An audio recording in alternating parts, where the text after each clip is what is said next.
In 2006, amidst ongoing conflict, the U.S. Army set up various outposts in northern Afghanistan to counter insurgent forces and attempt to build relationships with local communities in hopes that they would lay down their arms. Among these outposts was PRT Kamdesh, nestled deep in a remote valley encircled by towering mountains. Its isolated location earned it the reputation of being a death trap. One evening, a fresh unit of soldiers was transferred to Kamdesh. Though reluctant about the assignment, they soon bonded with the existing team. As they settled in, they noticed an ominous message scrawled under one of the bunks. "It doesn't get better." The following day, the new arrivals took in the hostile terrain while veteran soldiers briefed them on how insurgents frequently used the surrounding mountains to launch surprise strikes. During this conversation, a stray dog wandered into the camp. Zahid prepared to fire at the animal, but Skuza intervened, explaining that he had saved the dog and was keeping it as a pet. Before they could continue their banter, insurgents suddenly opened fire from the mountains.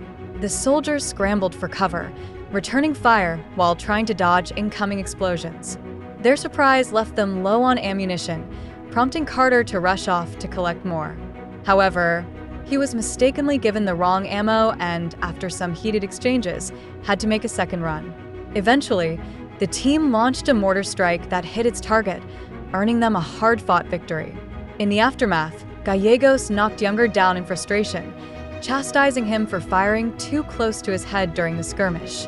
When Carter finally returned with the correct ammunition, he was reprimanded for arguing during the heat of battle. Not long after, a medic was summoned as a soldier was found gravely injured, missing part of his face. Later, the team received news that their wounded comrade had successfully made it through surgery and would be rejoining them soon. Meanwhile, Captain Keating reprimanded a young soldier caught smoking. Instead of docking his pay, knowing it held little value out there, Keating demoted him and stripped away his free time. The next day, the captain emphasized the need to improve relations with the local population, organizing a shura, a local council meeting, to discuss important matters with village elders. Arriving at the shura without weapons to signify peaceful intent, Keating, with Muhammad as his interpreter, explained his desire to protect civilians by distancing them from the Taliban. He even offered financial incentives and contracts to build trust.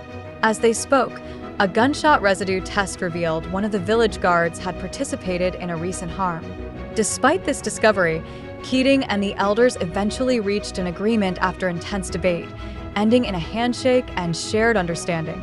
That night, the soldiers celebrated with grilled meat, drinks, and stories from home. However, the festivities were short-lived as the insurgents attacked again the next day. The soldiers quickly took cover and returned fire, although the battle was brief. Tensions between the soldiers escalated when Hart angrily dragged Younger out of his quarters, accusing him of stealing a personal photo of his wife. Hart forced him to apologize while doing push-ups, though Younger defiantly kissed the photo. Amidst these interpersonal struggles, Captain Keating received orders to move a large tactical vehicle through treacherous mountain roads. Despite the dangers, Keating chose to drive himself, knowing it was his duty. During the precarious journey, the vehicle slipped off the edge of the mountain and exploded, unaliving everyone inside. Upon returning to the outpost, the fallen soldiers were given a solemn funeral. Ulescas arrived as the new captain shortly after and was shown around while being briefed on the frequent mountain attacks. During one such harm, a soldier had to defend the outpost while still wet from the shower. Afterward, Ulescas sent a team on patrol, though they grumbled about the perceived futility of the mission. Ramik took the opportunity to instruct them on how an effective assault could exploit the outpost's vulnerabilities by targeting key supply buildings and generators. Soon after, Kirk noticed a local man taking photos near the outpost and gave chase. The man was eventually captured, and his phone, filled with suspicious images, was confiscated. Another shura was called, but only half the elders showed up, complaining that Keating's promised funds had not been delivered. Ulescas insisted that payments would only be made after an investigation into the photos. Later, Muhammad, the interpreter, warned the soldiers of an impending large-scale Taliban harm. His concerns were dismissed, since he often sounded false alarms. Ulescas led another patrol, and while crossing a bridge, an explosion unalived Ulescas. Younger survived the blast, but was left traumatized by the blood on his face. Ramek found Younger later that night in a disturbed state, weapon in hand. With calm words, Ramek gently disarmed him and shared his own story of loss. Despite Romash's efforts, Younger left the outpost when a helicopter came to collect Ulesca's body, unable to cope with the trauma. The chopper also brought the new leader, Broward, who informed the soldiers that the outpost would be closed in July and instructed them to focus on winding down operations. Broward's leadership quickly earned the soldiers' resentment, especially as he often isolated himself in his room and enforced strict rules that seemed rooted in fear. Despite their dislike for him, Bunderman reminded the troops that Broward had more combat experience than most of them. As time passed, another insurgent harm struck the outpost. Broward insisted on confirming weapon identification before calling in support, much to Romash's frustration. After the harm, Broward emphasized the importance of adhering to the rules of engagement, reminding them that acting too hastily could escalate tensions with the local population. Tensions came to a head when village elders arrived with the body of a young girl, accusing the Americans of unaliving her. Though the soldiers knew the Taliban was responsible, Broward opted to pay the villagers to avoid further conflict. The elder unexpectedly reveals he is aware of the Americans' impending departure, which was meant to be confidential. Amidst this revelation, an elder cries out in pain, claiming the dog bit him, though it's uncertain if the animal was provoked deliberately. Muhammad explains that being bitten by a dog brings great dishonor in their culture, and the elders demand justice. Without a moment's pause, Broward takes decisive action and fires at the dog, unaliving it instantly, then admonishes Scusa for keeping a pet in a war zone. Not long after, the soldiers engage in a tense contest, testing who can withstand waterboarding the longest. Their competition is cut short when Broward arrives to announce that he's been relieved of his duties and a new captain will arrive in the coming weeks. He also confirms that their outpost will officially close on October 6th. In the interim, Bunderman takes command, cautioning the soldiers to maintain contact with their families, but to avoid mentioning the October closure, preventing the information from reaching adversaries. The soldiers quickly rush to make emotional calls to their loved ones, sharing personal news. On the morning of October 3rd, 2009, Muhammad frantically arrives at the outpost, warning that the villagers have fled and hundreds of Taliban are encircling their base. Initially dismissed, his claims are validated when soldiers use binoculars to spot the enemy. Explosions soon erupt within the camp, prompting the soldiers to jump from their beds and join the defense. A fierce firefight ensues as insurgents charge down the mountainside. One soldier narrowly avoids a headshot, saved by his helmet. Meanwhile, Bunderman rushes to the communications room, but is knocked down by a nearby blast. Surveillance cameras reveal that the enemy has surrounded the entire outpost, leaving no safe zones. Bunderman urgently calls for backup, though an airstrike is still 2 hours away.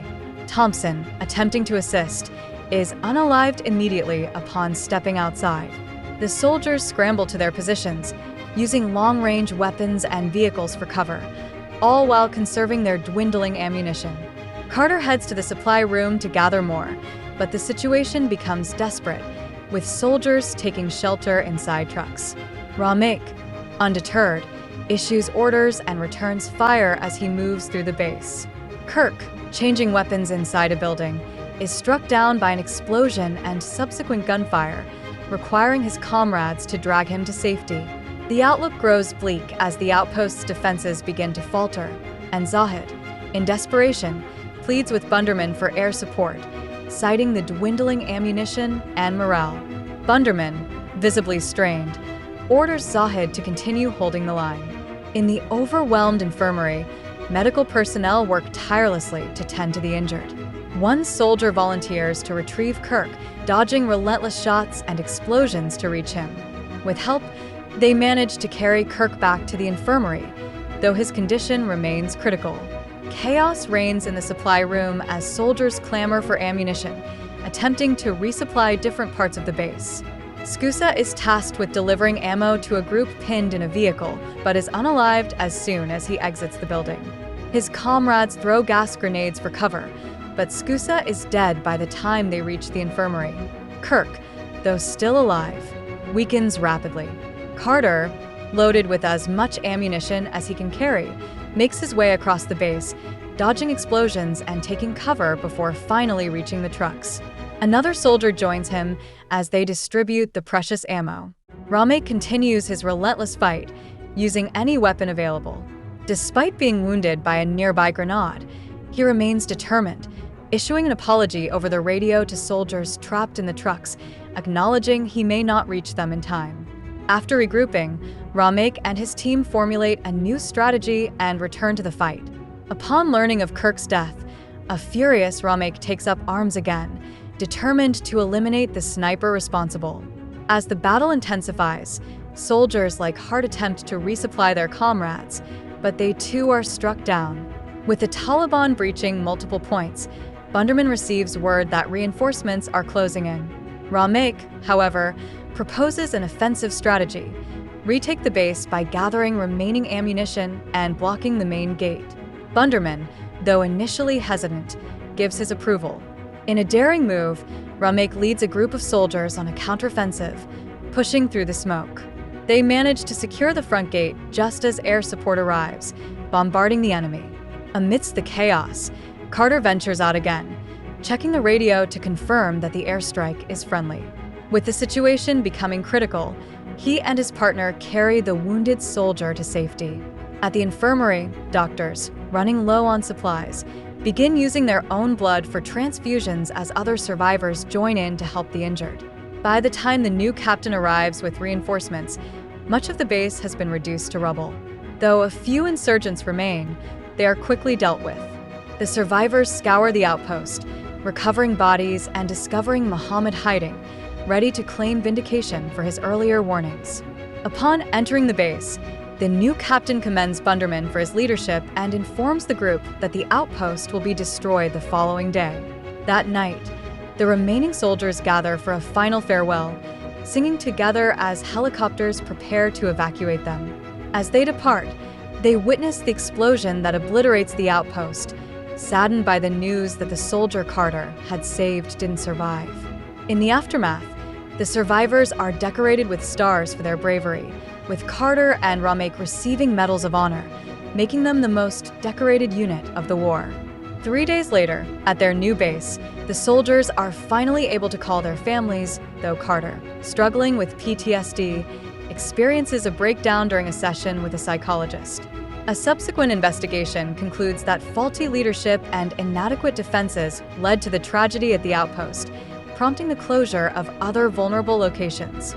This battle marked the first time in 50 years that living soldiers were awarded medals of honor. And that's the gripping, heart-wrenching story of courage, sacrifice, and survival against overwhelming odds at the Battle of Kamdesh. Project Silence delivers an emotional and powerful retelling of a true event, highlighting the bravery of soldiers and the consequences of flawed leadership. What were your thoughts on this harrowing portrayal of war? Do you think it did justice to the real-life heroes? Let me know your thoughts in the comments below. If you enjoyed this review, don't forget to like the video and subscribe for more powerful movie breakdowns. And don't forget to turn on notifications so you never miss an upload. Thanks for watching, and I'll see you next time.